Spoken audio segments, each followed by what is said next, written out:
All right, here we go, man. We're back. Hey, Chris. JRuss, how are you, dude? I'm good. What's up, buddy? Not much. Good to see you. Actually, You there's a too. lot is up. Actually, Yeah, yeah, a yeah. lot going on. Um, yeah. So just a minute ago, before we started recording, we were talking, and you were talking a little bit about another podcast that you've been on a few times and connected with. Go back to that real quick because I thought that well, first of all, you said they were interested in this and what we're doing and talking about it and wanted to plug it, and that makes me feel super awesome. I mean, that feels really good that people want to support what we're trying to do and appreciate it. So can you let's plug them. Let's talk about them and tell what they're doing. Yeah, so I was just saying that a couple times a year, pretty much every year I've been back in Chicago. We there's a pilot here, skydiver named Dave Schwartz, and he does skydive radio. And it is a not quite a weekly podcast. It's kind of like he'll go in spurts where he'll do 10 or 15 of them, bang, bang, bang, and then kind of upload them maybe a little more consistently than that. But I'm on it a couple times a year, and it's a fun podcast, a little bit longer than this one. I mean, we'll get up in like Joe Rogan range of 2 or 3 hours, but a wide variety of topics, and he's got a format that he follows. But anyway, I was talking to him today, and there's a woman at Skydive Chicago right now who I don't know exactly her age. I would hazard a guess at around 80 or 75, somewhere in that range. And she's trying to she was a pioneer in skydiving. And I probably should have looked up her name, but I didn't realize we were going here. If you know Rook's sister, Melissa Nelson, she does a lot of the media stuff here at Skydive Chicago. She posted a couple of pictures with her, and she's trying to do, like I said, get her 1,000 jumps by getting tandems at different drop zones around the country. And I don't know how many more that is to get to 1,000, but she's at Skydive Chicago right now. She did tandem today. And Dave had her on his podcast on Skydive Radio. And I talked about the one that we're doing here. And he said, oh man, let's get you on and we'll talk about the Crave podcast when you're on my podcast. That's cool. That's really how old is he? Dave? Yeah. He's right around my age. So I don't know, 50, 52, somewhere around there. Okay. Yeah. Actually, I'm pretty sure. Well, it's probably been over 2 years ago now that he and I actually connected over the phone, and he did like a very brief, not even really an interview, just a couple questions about. I mean, when Crave was first getting going, we're just kind of putting out the first few courses. I think it was Dave, and he called me and we talked for a little bit, just got a little bit of information just so he could share about Crave and what was going on. I think, just a little blurb on one of the episodes or something, not anything major, but I thought that was really cool of him to do that at that time, and just try to help support what we're doing and share with the community how we're trying to help. I thought it was cool. Yeah. I mean, Dave personally is a super nice guy and very, very helpful. And his podcast is different but similar. A lot of educational stuff going on, trying to reach this kind of community. Mm-hmm. Yeah, cool. All right. So another thing we were talking about just a minute ago, biltong. I was really surprised to hear that you know what biltong is, but then when you explained why, that made sense. So how do you know what biltong is? Well, when Steph and I were living, Steph and I lived in the Middle East for a number of years, and one of our good friends that we met in Abu Dhabi, Naomi Kutsi, is a South African woman. She's living in the Netherlands now, very experienced skydiver, tunnel instructor. We were all working at a wind tunnel together there. And I think she probably introduced us to biltong. It's, if people don't know what it is, it's like a very good version of beef jerky. And but it's different. It's, I don't know the right way to describe it, but like if beef jerky is a refined product, I would say biltong is more on the like raw. Even the meat's not raw, but it's just not as processed as beef jerky as the way that I think about it. It's more of like a homemade recipe that. So we went to a place in Abu Dhabi where a South African guy was making it and bought a bunch of it, and the preparation is a little bit different than traditional jerky. the flavor is completely different. It's way better in my opinion. And yeah, so she introduced us to it, and it's not as bad, but a little bit like, hey, try this crack, see what you think, because It's good. it's pretty Very good. addictive. When it's in front of me, I just want to eat it all. Yeah. Yeah. Well, so the way you and I got talking about this a second ago, I was telling you that I am doing graphic design for this company. Have you bought any biltong here in the States? Have you ever bought any?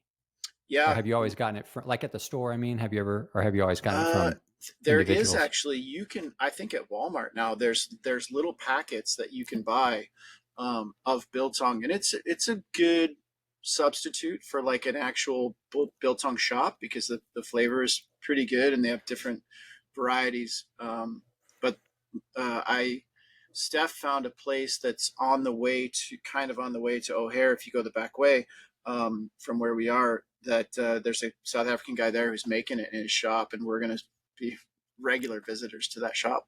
That's cool. Well, Yeah. so the company that I do graphic design work for is called Strive, and Okay. so they actually have a few different brands: Strive, Vacadios, Time, Kalahari, different ones. But it's a couple of South African guys that started these companies, and so I've been learning quite a bit about it. Working for them and connecting with them and doing a bunch of stuff. And so far, what I understand is that one of the main differences is it's air dried, and there's no additives. Like they don't add no sugars, no extra salt or sodium, no preservatives, nothing. And what I didn't know, I mean, I guess it makes sense, but I didn't know this. Whenever you cook meat, I didn't know that destroyed a lot of the protein, or it broke down a portion on a certain percentage of the protein. So the fact that the biltong is not heated, it's just air dried, it means the protein count is like almost 50% higher than regular jerky, because jerky is typically smoked or dried in a warmer environment, and that heat can tend to break down the protein. So that's some of the things that make it so much healthier, is because it has more protein per ounce, and no additives, no sugars, no salt, sodium, all that stuff, preservatives, and it's a really good flavor, like you said. Yeah. So I would be curious to I would want to read about that protein thing, because I know like when you heat protein, it denatures it. The For lack of a better way to say it, the structure of it decomposes a little bit. But that's kind of the point of cooking things normally, is that you're starting the digestive process on the stove as opposed to everything happening in your stomach. But I would wonder about the protein, like when eggs turn white, that's the protein denaturing. And so, but since we digest it and break protein down into constituent parts, amino acids, and then we rebuild it into our own protein, I would wonder about that. But for sure, I can totally agree with the fact that it's not preserved. And in fact, Steph and I messed up because we got that biltong, and it a week and a half later it had mold on it. And but that's correct. It should have that, because we need to eat it at the time. It's not going to last for 2 or 3 weeks out, like jerky might, because it has a lot of preservatives. So. And it's good. Oh, it's really good. One of the products, this company that I'm working with, they actually have one product line that's made from Wagyu. Oh, nice. Yeah, and I got to try some of it. It was very, very good, really good. Yeah, the only downside of this job might be if they offer to pay you in product. you got to make sure you're getting paid in cash. Yeah, that's awesome. Well, okay. So you made me think of something when you said egg. Little puzzler for you. You may know this. Super easy. Let's see. Let me think how to phrase this. A lot of liquids or things, when you cool them, they gel or solidify, right? Like water, the colder it gets, it eventually freezes. Metal, same thing. All these different things, as they get colder, there's a freezing point where they get hard. And as you heat them up, they turn to liquid. But there are a couple of things that do the opposite. When you heat them, they gel or solidify. You already identified one, which is eggs, but there's another thing that's super common that does the same thing. When you heat it, it actually will gel and solidify. Can you think of what it is?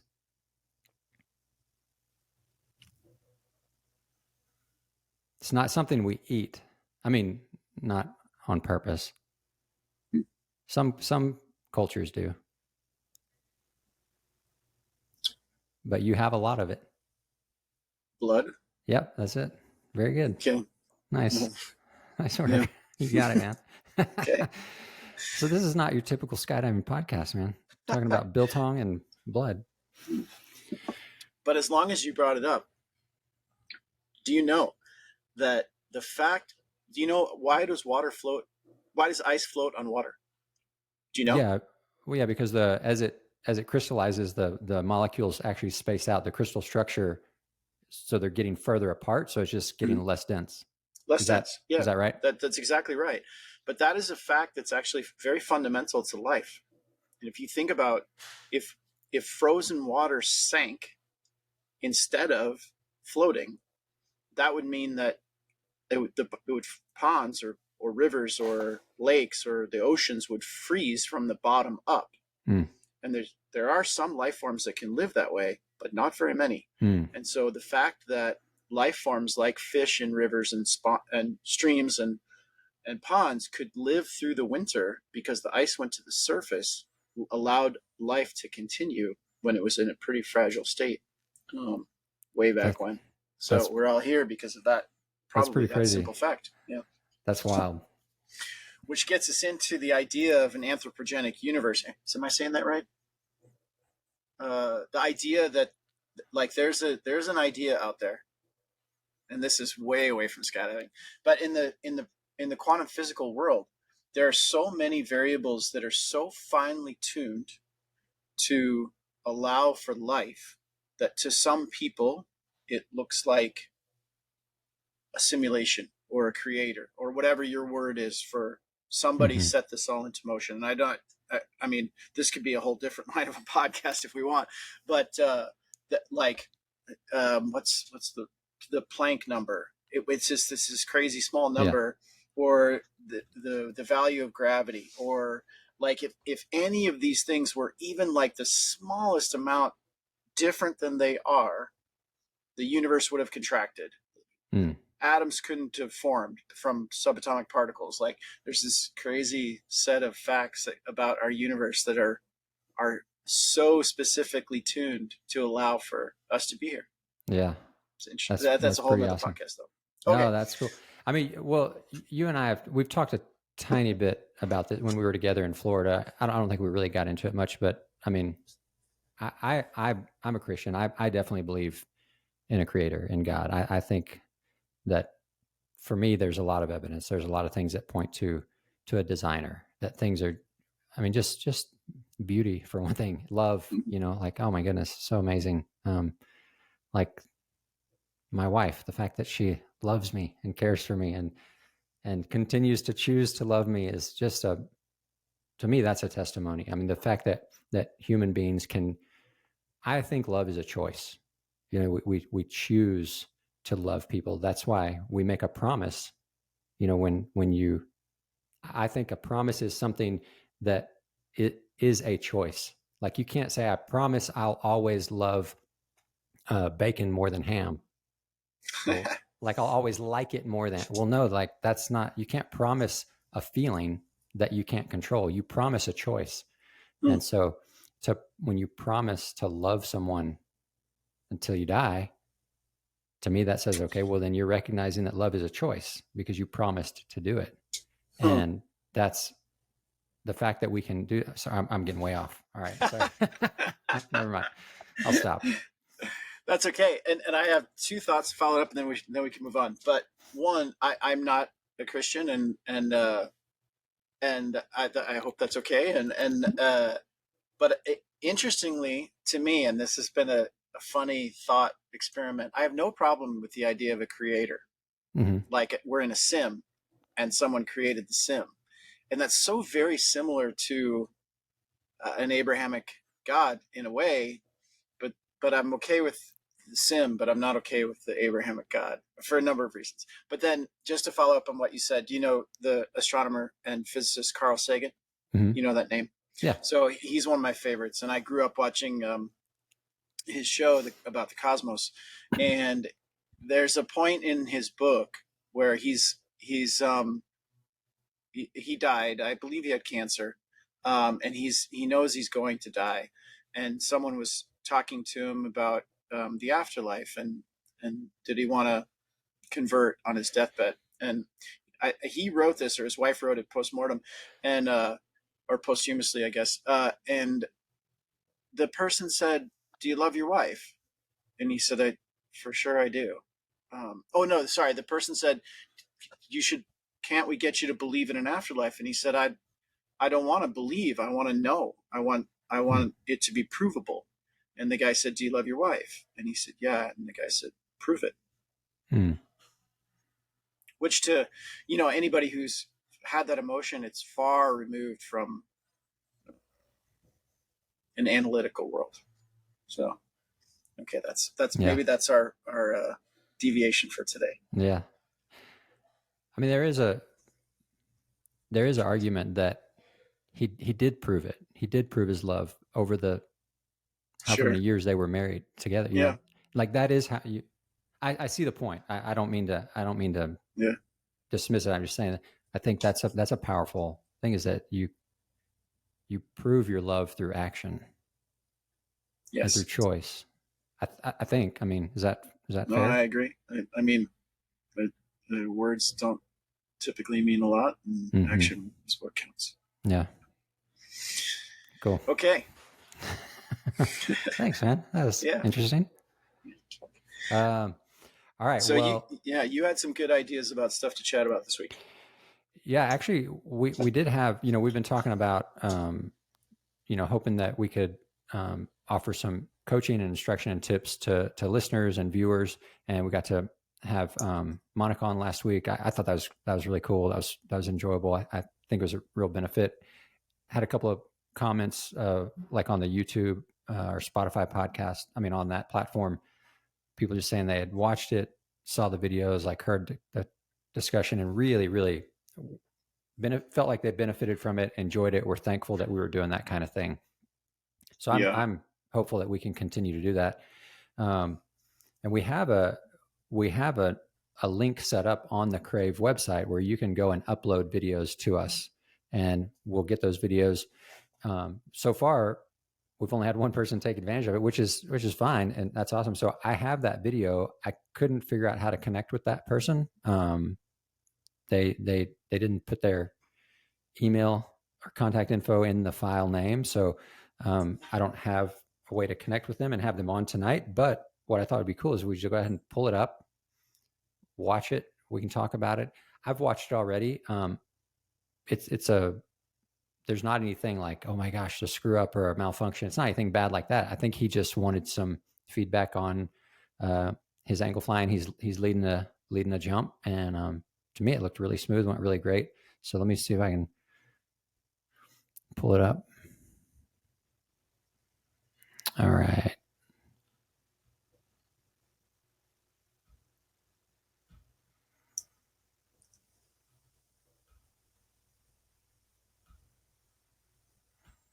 Okay. Can you see that, JRuss? It looks like it's loading. I mean, it definitely another screen came up. Okay. I'm getting 3 dots. 3 dots. That's it. That's the 3 dots. That's them in the sky. They're just cool. Then they're really tight. Oh, here it goes. Oh man. So hold on. Sorry. Okay, you can see it now? I can see the beginning of the first frame of the video. Yeah, I mean they're just I haven't started it. So okay.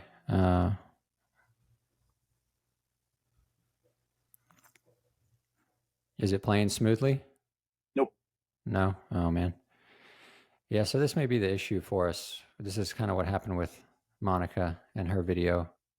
It's at least playing now. I wouldn't say it's smooth, but I can see.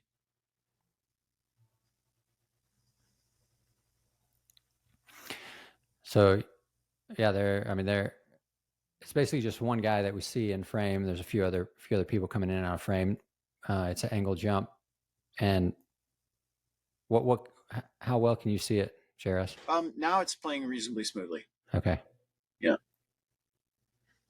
So like I said, without talking to the guy or knowing, I'm assuming that this is him that we're The leader? seeing. That Yeah. he got the video from his friend, and it's him.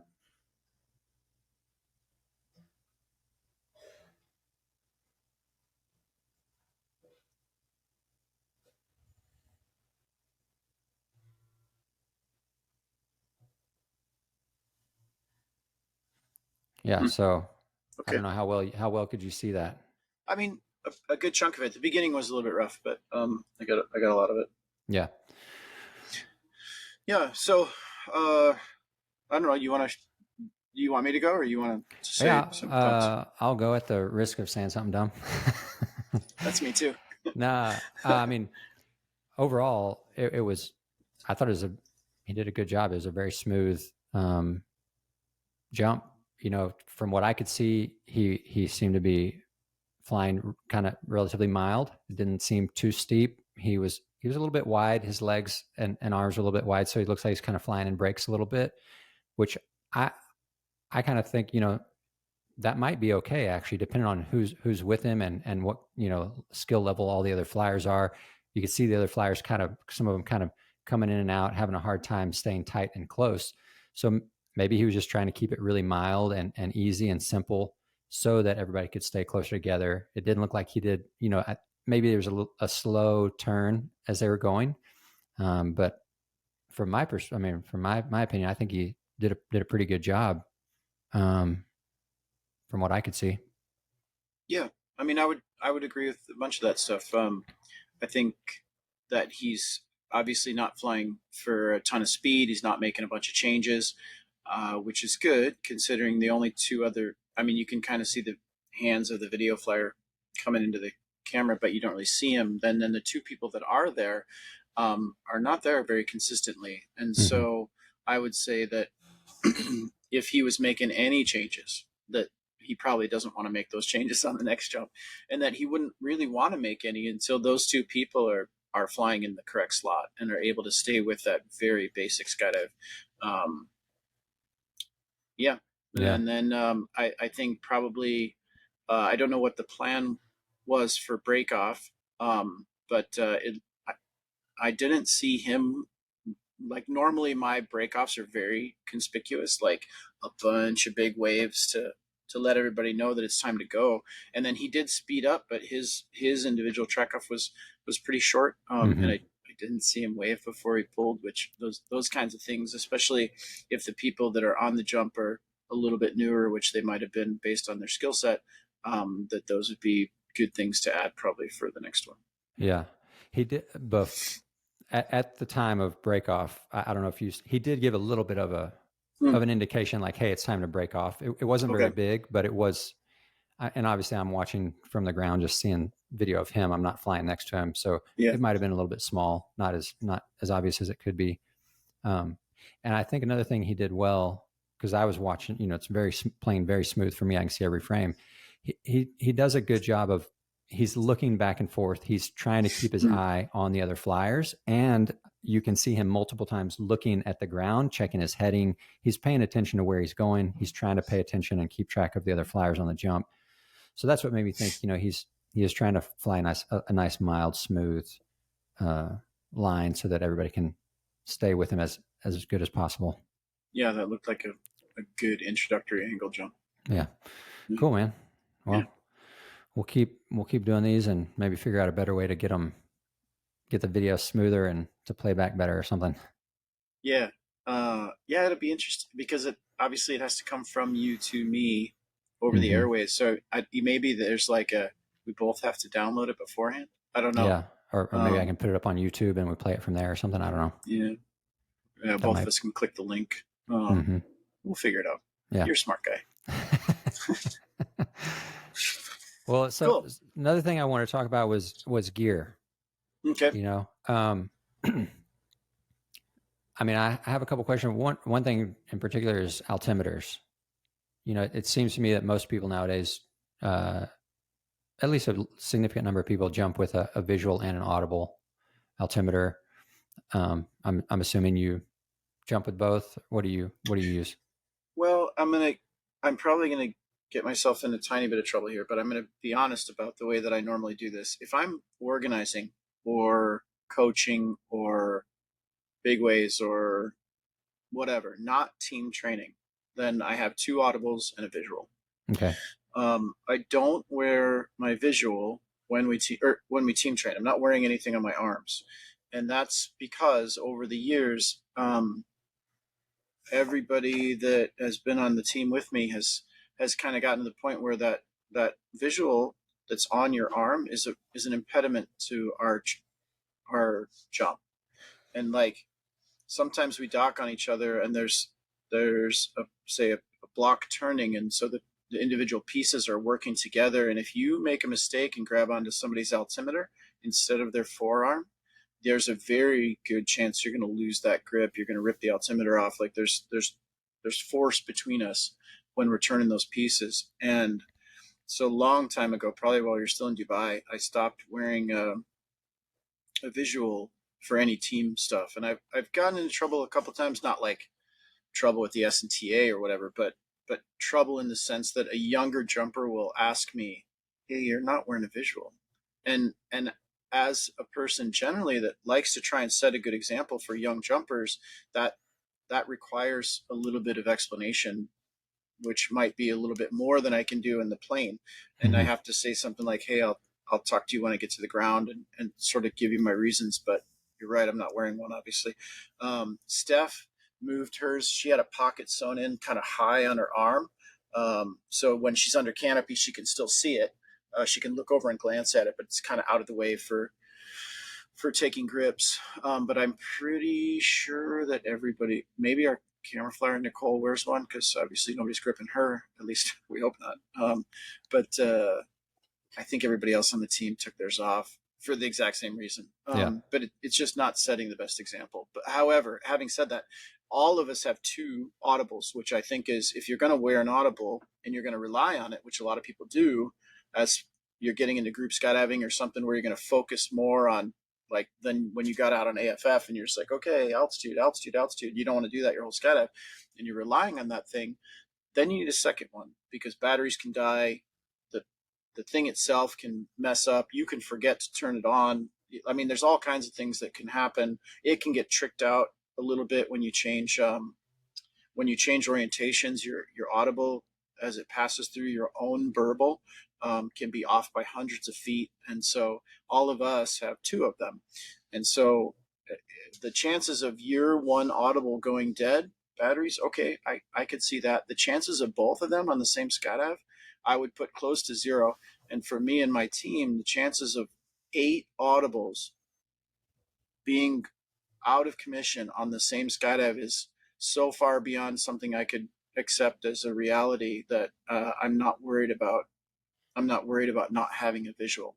And so, in my opinion, someone's counter argument could certainly be, yeah, that's all cool when you're in free fall, and then when you get under canopy and you have a malfunction, how do you know what altitude you're at when you're potentially not spinning fast enough for your audibles to think you're in free fall? Like, your flat line wouldn't go off your 2000 or wherever you set your emergency alarm. And that is valid. And my counter back, in case anybody has that one, is that I am very committed to not fighting my malfunctions for very long. If they're not coming back immediately, I'm out of there. And so I just had this conversation with a friend of mine, Andy, who lives out in Arizona, and I don't think he has quite as many jumps as I do, but a lot, 15,000, 16,000, something like that. And he has 5 cutaways. And so I'm around 21,000 jumps and I have 19. And he attributed that to the fact that he does fight until his flat line, until his, whatever his minimum is, $2,000 or 1,500, hopefully not 1,500, but he's more willing to fight with it. And I'm just not. If it's, have you ever had any altimeter stories, like things that You know what I'm saying?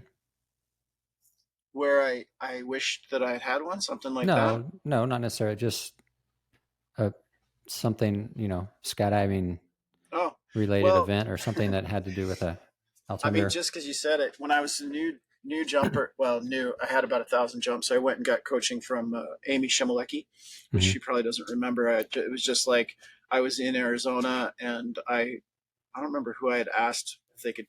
I was I could fly head down, but I wasn't very good at it, and just wanted somebody to come with me. So the person I asked said no, but this woman Amy can come with you, and I didn't really know who she was at the time. She was she I had a new helmet that was an open face, and I had an altimeter, which was also pretty new and audible. And I was so focused on the jump, and like it break off was supposed to happen, but I couldn't hear in the open face. And so she kept giving me a peace sign, but she had also done that for wider legs. So I just kept putting my legs wider, and she's still there giving me the peace sign, and I'm so focused on her. And finally, she just bellies out and pulls, and I'm like, "Oh shit!"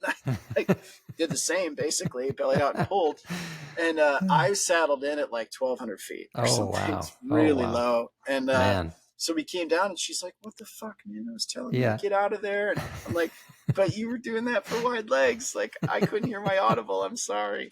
So that's That's awesome. maybe a good lesson on having two. And open faces are tough. I wear a full face now, but it's there's so much noise. You got to get the little hole that emits the noise. You got to get it pointed right at your ear, Yeah, yeah. Make sure you got it turned all the way up. all the way up. Yeah. Mm-hmm. Yeah, Have you ever jumped without an altimeter? an audible. I have never made a jump where I didn't have something, Hmm. some kind of. Not even once. I don't think so. No, um, no. Do you think Uh, that's interesting? That would be an interesting question if we could get an honest answer from every skydiver. How many skydivers have ever jumped without one? I don't. I don't think I've ever jumped without my helmet, and I had an audible from very early on, like Hmm. right after AFF, at the suggestion of a friend, kind of friend coach, um, and for I mean, I probably made 10,000 skydives without a visual, but not without anything. Hmm. Um, Not a hop and pop, not a beach jump, nothing. It's just Yeah. yeah. What do you like to set the audible at? Mine are. I mean, I have different ones, I guess. And luckily, my team, myself, we're sponsored by L&B, so I have audibles that allow you different pages. So I think it's 4 pages for the high speed, and then 2 pages for the low speed, or something like that. But Hmm. if I'm free flying, it's 5 for break off, 3-5 for pull, and 2 as a warning altitude. And then some if I'm doing military, that 5 will probably bump up to 7, and depending on what the profile of the jump is, I guess I'm maybe a little bit higher, 5-5 or 6 for big Hmm. waves or something like that. And then you have canopy alarms set as well, or you just Yeah, 100%. And I think that's something that a lot of times people, I think that maybe they're not utilizing them in the way that I would if I was giving a canopy course. And and I don't know if I'm just not sure what everybody does. But basically my 3 altitudes are 1,800, 1,400, and 1,000 for a canopy, and 1,000 is where I start my turn.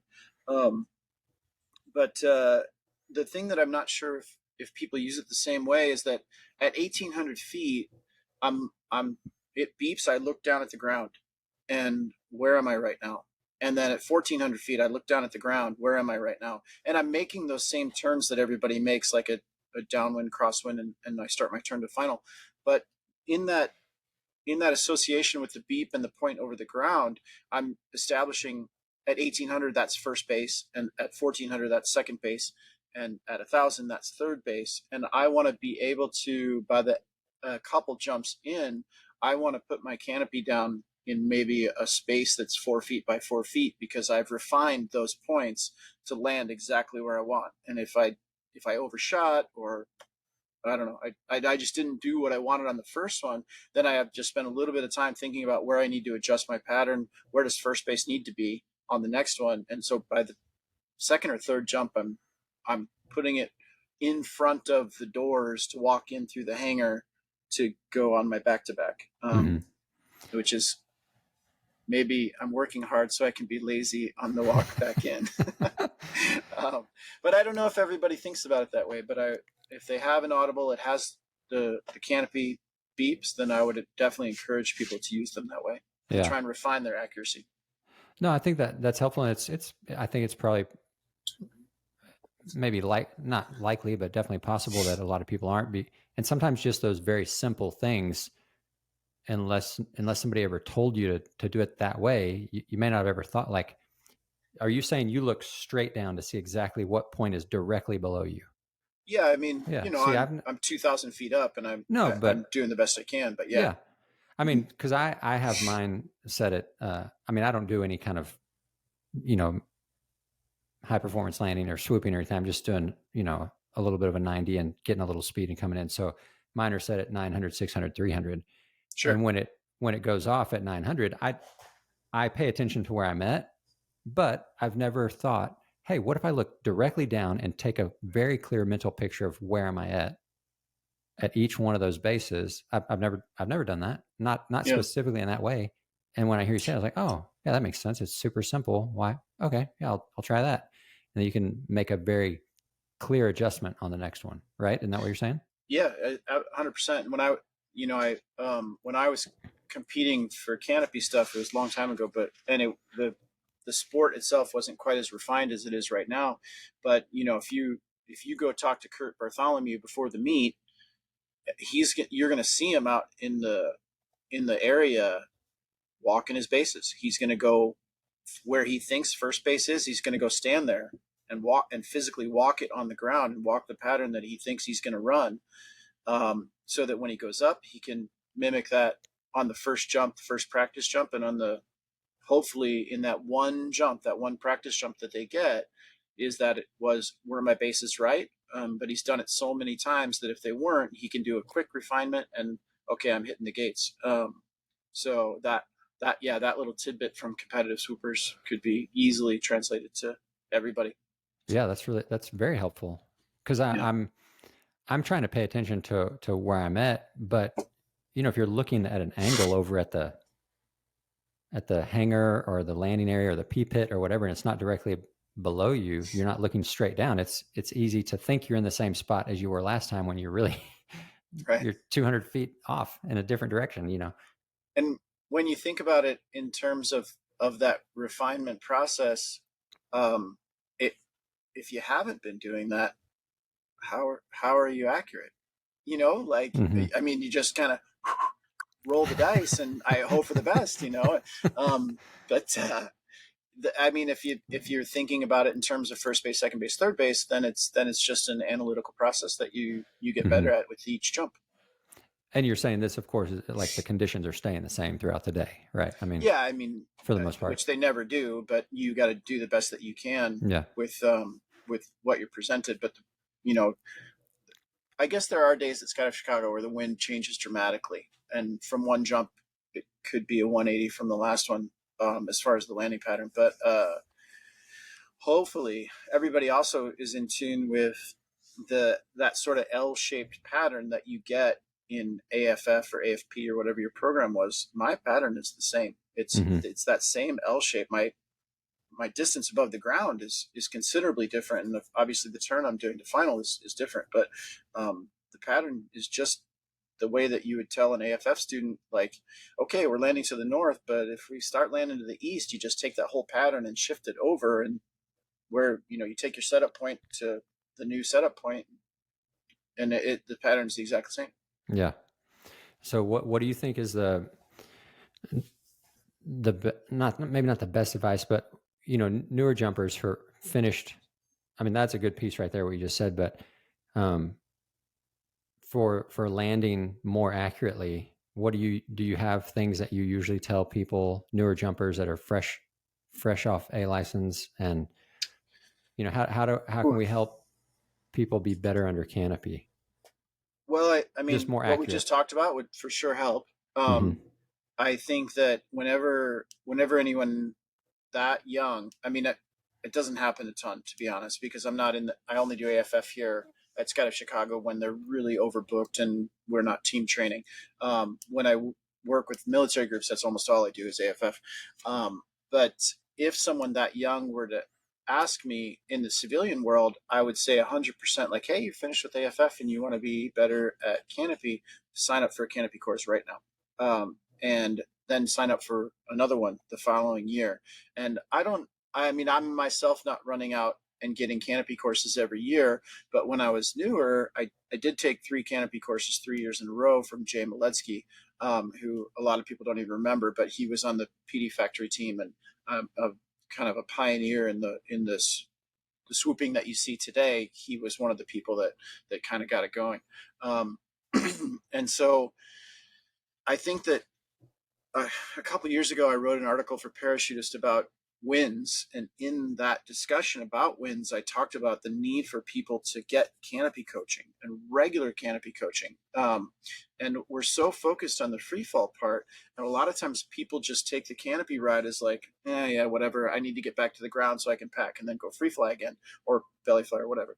But that's the part that's returning you to the earth safely on every jump. And if you're going to practice your free fall skills, it is at least as important to practice getting back to the ground in one piece.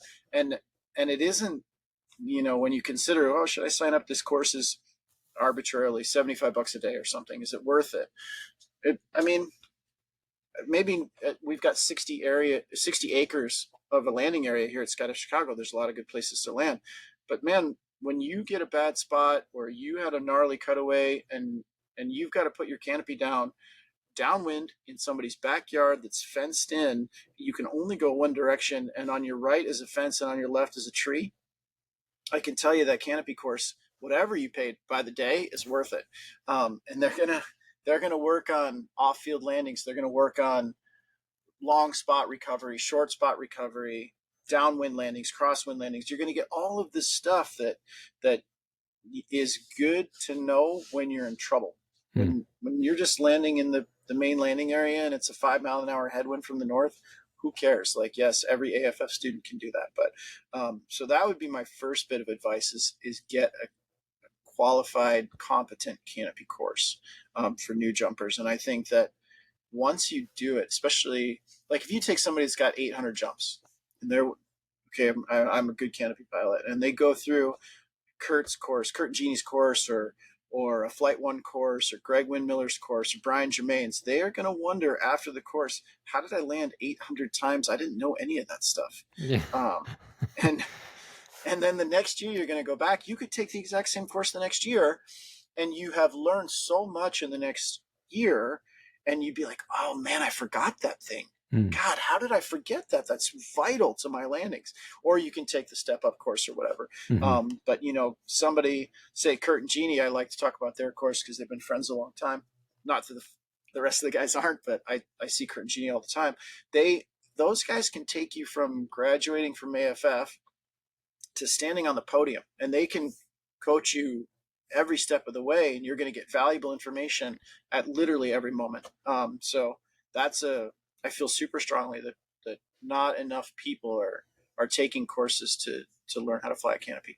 Yeah. And it goes back, makes me think of when we were a couple weeks ago talking about the Dunning-Kruger effect. Yeah. Like when you finish AFF, you feel like you learned so much because you learned a lot, but there is so much that you missed. Like you think back, or I do, I think back to AFF and I'm like, oh my goodness, it's like, I mean, I know it's a cliche, but drinking from a fire hose, there's so much information, and there's so much that they don't even try to cover because they can't. I mean, rightfully so. It makes sense. And I mean, like we said that same episode, like learning a language, the more you learn, the more you realize there is to learn. Like there is so much that you can do and so much you can learn, so much better that you can be. And why not learn from people who have gone before, who've made a bunch of mistakes, who've, have thousands of jumps. Yeah. Yeah. For sure. I don't know if people are intimidated by it for some reason, but I mean, generally coaches are people that they actually enjoy teaching other people. Mm-hmm. Otherwise they'd be doing something else. And so if it's, I don't know if it seems intimidating to get into like a professional course, like a Flight One or an alter ego course or something like that. But I don't think, I mean, people shouldn't be intimidated. Those guys want to help you be better skydivers. And I mean, of course they're charging for that knowledge, but it is so worth it. Yeah. Yeah. And I some remember, people, oh, sorry, go ahead. well, I would say some people may think, oh, well, that's just for people who want to get into competition. Like you said, they can take you from AFF to the podium, and that's just that's not true. It's, No. I mean, there are a lot of people who want to get into competition, and those courses are great for them too, but there's specific courses for that, specific Canopy courses that are advanced, and they take people through that. But a lot of the Canopy courses, just great knowledge, good stuff to learn. Yeah. What were you going to say? I was going to say that I think I had about 200 or 250 jumps, and I was in the plane, and I happened to be sitting next to a couple of camera flyers who were sitting in the back for some reason. And the one guy, Eric Gibson, guy that used to jump at the drop zone that I jumped at, he said, man, I just got to 1,000 jumps. And when you have 250 jumps, 1,000 jumps is like, ooh, that's, boy, you're getting up there. And he said to the other guy he was talking to, I feel like I know enough now to know that I don't know anything in the sport. And I was like, that 1,000 jump guy knows nothing about the sport? Man, I know absolutely nothing then. It was a really good thing to hear when I was a very young jumper of like, there's just so much. And you're right, the AFF is like, okay, guys, there's too much, and we're going to let me explain. Nope, I need to sum up because it's way too much. And this is what you need to not die on these courses. And once you get through it, then the floodgates open, and then the whole rest can start coming through. But it's a lot. Yeah. Whenever you jump with the military, you do that a lot? Yeah, probably 4 or 5 courses a year, a couple weeks each course. What are you usually teaching them? What are you working on with them? Free fall skills. I mean, it depends on the group. And I'm honestly a little bit limited on the things that I can say. But we are generally working with two different groups. One is more experienced, and they need to learn how to jump into potentially remote locations with gear and weapons. And so we're teaching them a little bit more advanced body flight.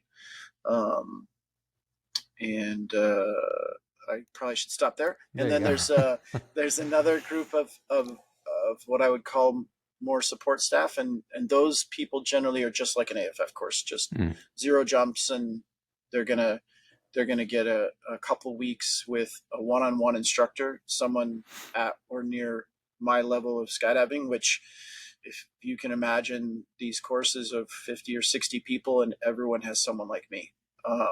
And that's a heck of an investment. Wait a minute. You're saying that there'll be 50 military personnel. Each one of them has their own private coach. I mean, person with them. One-on-one with someone like me. Sometimes 2 of us for the same student. And then they're going to get a couple days of intensive Canopy work with Flight One. And yeah, it's a lot. Wow. But that's cool. That's really cool. I didn't say too much. That's awesome. Is it fun? Man. So I hope I don't get in trouble for this. Okay, well let's switch. Let's change subjects. Well, let's talk about something else. Yes, it's very fun. First of all, and some of the jumps. Nobody listens to this podcast anyway, JRuss, so it doesn't matter. There was a jump that I made. I'm not going to describe the specifics because then I would get in trouble. But it's 3 a.m. It's dark. I'm wearing night vision and infrared, and I'm helping these guys jump. And we're at 25 grand, and I'm standing on the ramp like, and you're wearing oxygen. and I'm wearing oxygen. Yep. I'm like, man, I might pay $1,000 to do this jump. And I'm, I'm going to And you're get getting paid today. paid. This is great. But in general terms, if you think about what we're doing in skydiving, it's a hobby, it's a pastime, it's useless. There's no practical application for what we do. You know, it's a fun thing that some silly human beings decided, let's fall out of an airplane and make that a pastime. So okay, and I love it, and I love pretty much everything about it. But in those jumps, there is a real world application for what I'm doing, and uh, those guys do what we need them to do, and I help them to do it. Yeah, that's So, cool. yeah. You really are, in that sense, in a very practical, real sense, you're making a difference.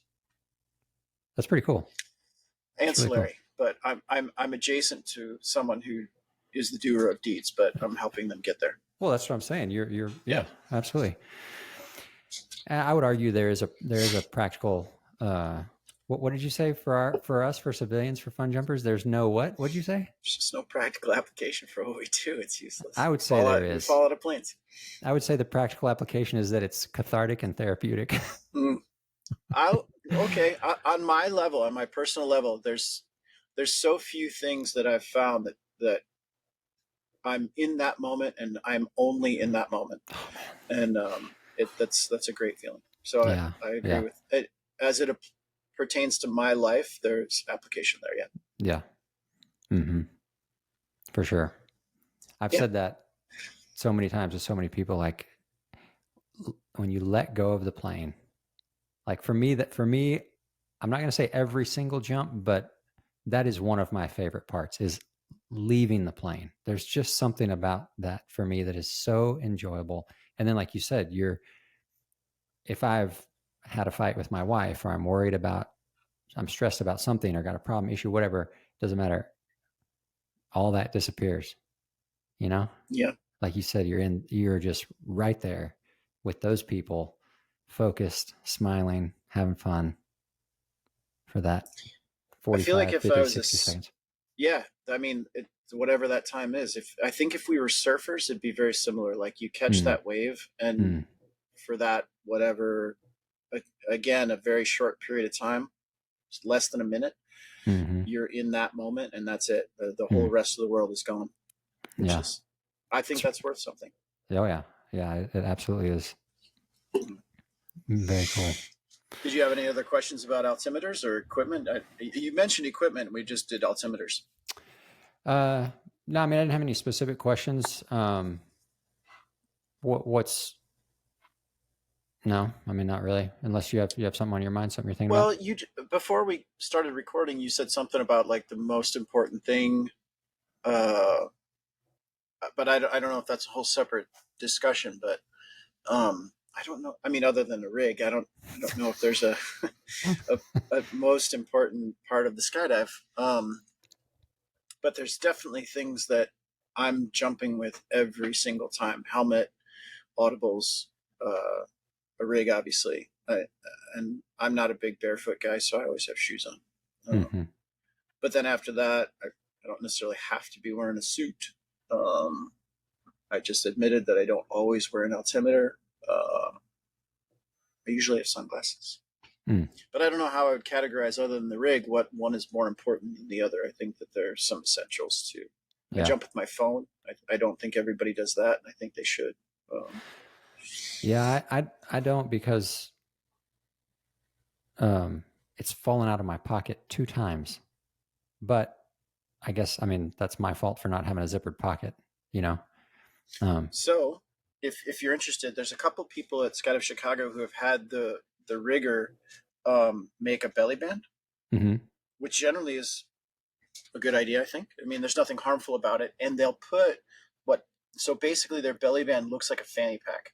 So they sew a little pouch on there with a really nice, like a waterproof zipper, and their phone goes in there. And since the one jump that I made today, we had a guy who's working on canopy piloting stuff, who did a high pull chopped and tried to then chase the canopy. Wait, And this was today?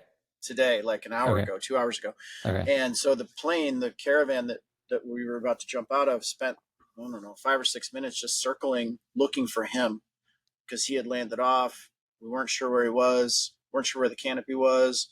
And he wasn't, either he didn't take his phone or he wasn't answering it because a bunch of people were trying to call him. And so this one ended fine. He's fine. He was just trying to find the canopy. I guess it was, and all this is kind of secondhand. So I'm not all the facts are guaranteed, but he did land off. He wasn't with a phone. And so that creates a little bit of a stressful scenario because if you land off and you're hurt and we can't reach you or know where you are, man, it could be a minute before the cavalry gets there. And so generally I think that finding a way to carry that communication device can be good. And like unfortunately we did have an accident a couple of weeks ago where a woman got turbulence at Scott of Chicago. Her canopy collapsed. She was off field and didn't have a phone or couldn't use it. And her team that she was filming, a belly team, realized in the loading area, hey, she's not here. And then that creates a little bit of a hectic scenario with where is she? And she needed assistance. And so again, I wasn't here for that one, but just hearing about it causes me a little bit of anxiety that God, just take your phone. And if you're hurt, you gotta, I mean, there's, some way to communicate that you need help. Yeah. I actually did just get a few new pair of pants for skydiving that have zippered pockets so that I can carry my phone, because one of the main, I mean, those are all great reasons and I'll do it because of that. But also when I organize at Spaceland, one of their rules is that the organizer has to have a phone with them. Like you have to. And so, yeah, I mean, I'm happy to follow that rule. Yeah. And I think I can't remember exactly the number of times that I've seen someone in my group is going to land off. I'm going to land with them to make sure that they land safely. Off-field landings for a lot of people are really stressful. I think I've done so many of them, I just don't care anymore. But if they don't have a phone, how are we going to find them? I know I do have my phone. It's not the end of the world if I don't make the next load. Or I land, like a lot of times people chop and I'm going to go chase the canopy for the same reason. Like I would really rather they get back to the main landing area. They just had kind of a hectic situation. Just go put your reserve down safely. And it's really comforting for a lot of people, myself included, that if you're under a reserve and your $3,000 is flying away, that, oh gosh, JRuss is going to get it. Cool. Let me just go land safely. So in a variety of situations, your phone can be very helpful. Yeah. Yeah. I did think of one other thing I wanted to ask you about the record that y'all did last week. Oh, in Wisconsin. Yeah. Mm-hmm. Tell me real quick how that went and then we'll wrap it up. It went pretty well. Their previous record was 16. And the VFS team that sponsored at Skydive Midwest is Chemtrails, and those guys wanted to host a new one. I think we started on Friday with 34 or 33. We didn't get a record that day, and I can't remember now if we got it on Saturday or Sunday. I think we got it on Sunday. So all day Saturday, they were really trying hard to keep everybody on it and not make any cuts. Mm-hmm. And there were a couple, I don't know, a couple times where even records are funny. Like you see people who are even really good flyers and just they don't have their finest moment on one of those jumps. And so on Sunday they did end up. I think we cut it down to what we got, which was 26 or 27, and then put everybody back on. And we did one or two more to try and just get everybody included. And we didn't get those, but I mean, those records to me are just great. Like I really appreciate that we're all working towards the same goal, and I get to see a bunch of people that I otherwise don't see, at least not in that kind of setting. Like I'll see some of those people, but it's in a little bit more competitive environment where they're on another team and I'm competing against them, or maybe it's at nationals and I don't have tons of time. And what was really nice at this one too is that I wasn't the organizer. I was there as a participant, and that's great. I mean, I'm kind of just screwing around and having fun and jumping with friends, and it was really fun until I remembered that I don't get free jumps at Sky Midwest. I had to go give them $700 of my dollars for that event. But I had a really good time. It was super fun. That's funny. And you also had a new record. And we got a new record. That's cool. That's fun. I got to get my green suit back because I just wore my black competition suit, and it's not as easy for people to align themselves relative to the base when there's not some bright colors in there. Not as high vis as the lime green suit. I've got one coming. Yeah. Vertical suits is going to take care of me. Cool. Very cool. All right. Well, you've done it again. You've wasted another perfectly good hour. Wasted hour. JRuss and Chris. Yeah. Actually, I don't know if anybody listened. Oh no! I mean, this guy Cameron came up to me at Skydive Chicago and said, "Man, I'm listening to your podcast. It's great. I'm learning so much." And he's kind of a younger jumper, just getting into wingsuiting. And there's a MFS team that's here, and one of the participants is kind of religious about listening to this. She's super excited about it. And awesome. I mean, it's a small audience right now, but the people that are listening, I think, are enjoying it. Good, and we're thankful for them. We're glad they're listening. Absolutely. And if you are listening and you want to upload a video for us to check out, we're going to try to make that process better and better, figure out how to make those videos play smoother so we can all see them. Go to the Crave website, click on that link at the top of the show. You'll see the link to upload to Dropbox and instructions. And if you don't want to upload a video, but you just want to post a question, and you can email me through the Crave website. You can message me through Facebook or Instagram. You can message JRuss through Instagram or Facebook, and we'll take. We would love those questions. I would enjoy that. I know you would too, JRuss. That would be fun for us. Yeah, we'd be happy to. We'll read those questions online on the show. We'll talk about them, discuss them, and hopefully we can all learn some more stuff and do more, be better, right? Absolutely. Cool. All right. Yeah. Well, thanks, JRuss, man. This was fun. And if you're listening, I hope it was good for you. Learn something, and get out there and have fun skydiving. Blue skies. Crave. Do more, be better. Thanks, Chris.